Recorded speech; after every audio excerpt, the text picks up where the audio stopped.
Hey guys, what's going on? Welcome to my YouTube channel, Eric Broadus YouTube. I say again, welcome to my YouTube channel, Eric Broadus YouTube. And today I am following through with a series on military leadership. And this one on today's topic will be brief, but it will be on peacetime leadership in the military, as the series will conclude with wartime leadership, and so basically the differences in the two.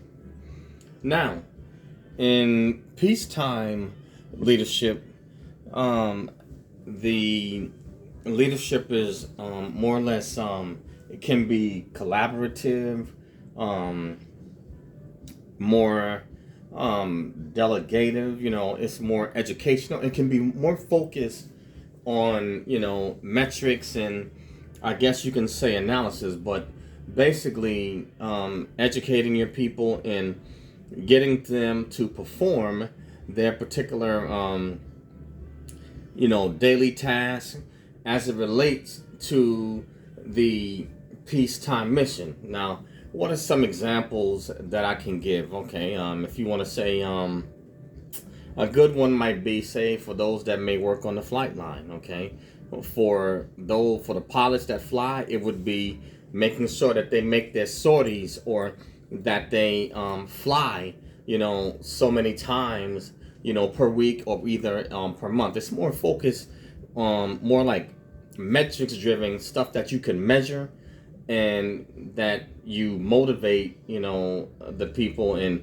get them strategically organized to meet certain productivity levels, if that makes sense. In peacetime leadership, that is more or less how it can run, because you have time for the unit to function more or less like I guess you can say, like a corporation.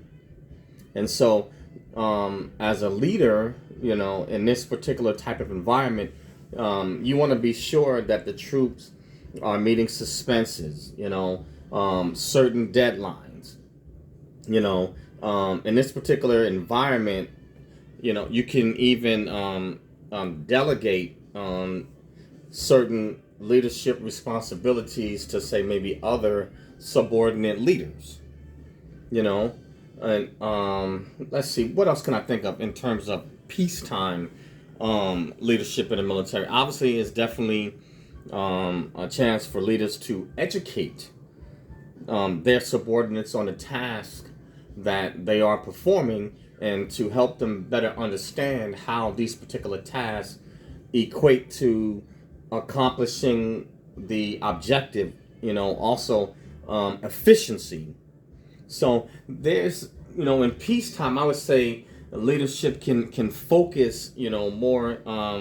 I don't want to say like a not a manager, because leaders and managers are totally different. But there's because of this environment where things are more settled, and if you want to say the operations tempo is different, the leadership style can be tailored to fit this particular environment, or the operations tempo. And like I said, I'm not going to go into wartime for this video. I'm going to save that for the next one, and I'll tie it in all together. But leadership in peacetime, you have the opportunity to focus on different things like fitness.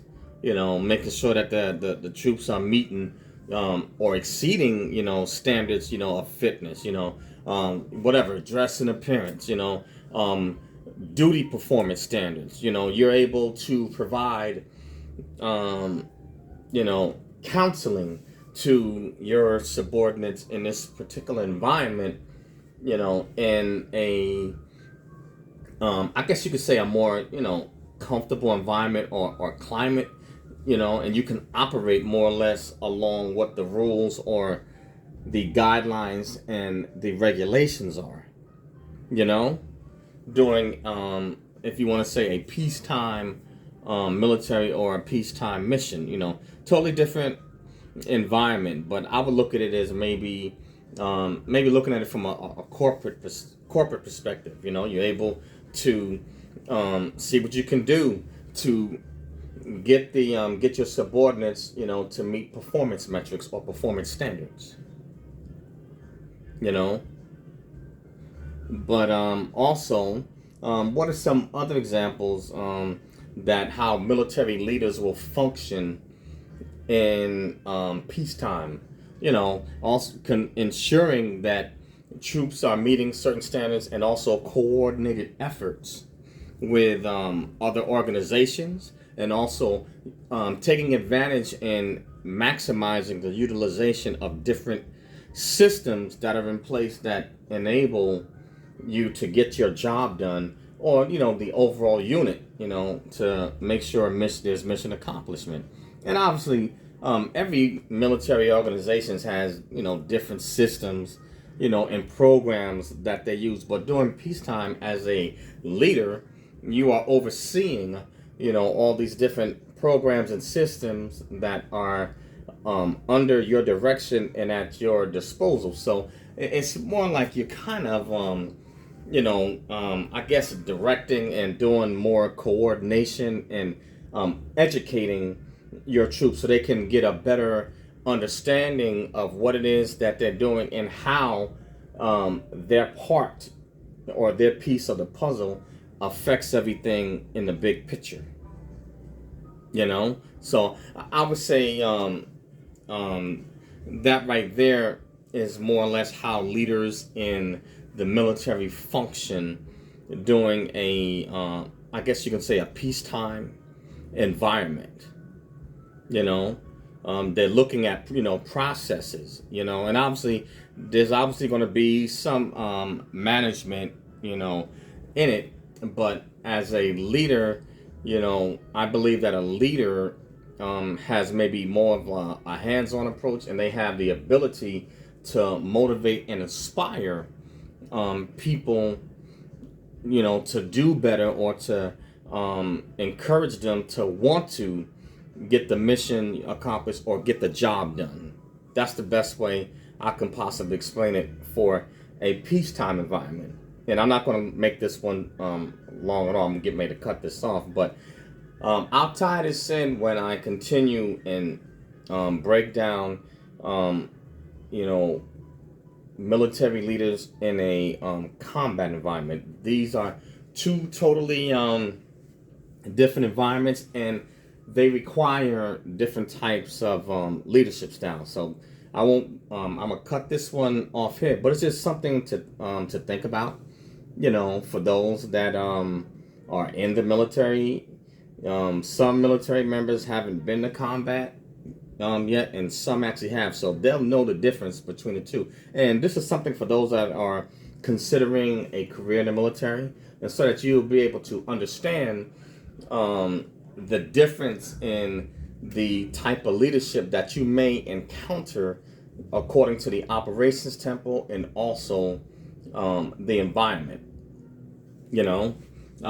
Also, peacetime leadership, there may be simulations of what the wartime environment will be like, such as certain exercises or joint exercises. But a combat environment, an exercise is nothing like the combat environment. But more to come on that one. But just giving you something briefly that you can feed off and can consider it. But a peacetime leadership it'll be more, kind of, I guess you can say, maybe somewhat of a corporate style, where they are, looking at different measurements, or different metrics, different aspects of the certain jobs that have to be done in the military. Actually, all of them, but they're different aspects that leadership will measure, they'll look at, and they'll seek to use education, logic, and to be able to have maybe more time and a hands-on approach, even if they have to delegate it to other subordinate leaders, to make sure that the troops are able to perform in different areas of their career, and also the different jobs, using the different, like I said, the different systems that the military has in order to make sure that they perform up to par or even exceed it. But more to come, guys. But this is all I have on this video. But this is just peacetime leadership in the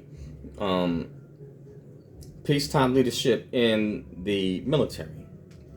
You know, and the next video, I will tie this all in as I break down the differences between military leadership in a peacetime environment and in a wartime environment. And I think that then I'll be able to tie everything, all of this in, and make it make sense, because I'll be able to compare and contrast, and specifically what type of leadership is required in the two different environments. But as again, leadership is the ability to inspire and to motivate, others, to get the mission accomplished, and this right here was just one example of military leadership in a peacetime environment. But I thank you guys for listening. I thank you for all my subscribers. Thank you. I appreciate it. And the name of this channel is Eric Broadus YouTube. That's EricBroadus YouTube. And you can find me on Eric Broadus YouTube or ericbroadusyoutube.com. So please smash the bell to become subscribed to this YouTube channel. Smash the like button to help promote the video. Leave a comment. If you don't like it, then smash that unlike button and still leave a comment. Everyone has a right to be heard. And also, I have a podcast called Snacks Thoughts. That's SNAKZTHOUGHTS. Snacks Thoughts. The podcast can be found on Anchor, Spotify, Spreaker, Acast, iHeartRadio, iTunes, Apple Podcasts, Google Podcasts, SoundCloud, Video PBM, and a host of other social media platforms. So please subscribe to Snacks Thoughts. And lastly, I'm teaching courses on Skillshare on how to succeed in the military. Obviously, leadership, cultural diversity, and a host of other topics. So please join Skillshare. Join the class. Love to have you. But that's all I have. But please share it. Snacks Thoughts and Eric Broadus YouTube. Share them both and push them out. All right, guys. I'll catch you on the next one to wrap up this particular brief series on military leadership. Peace out, guys. Thank you. Later.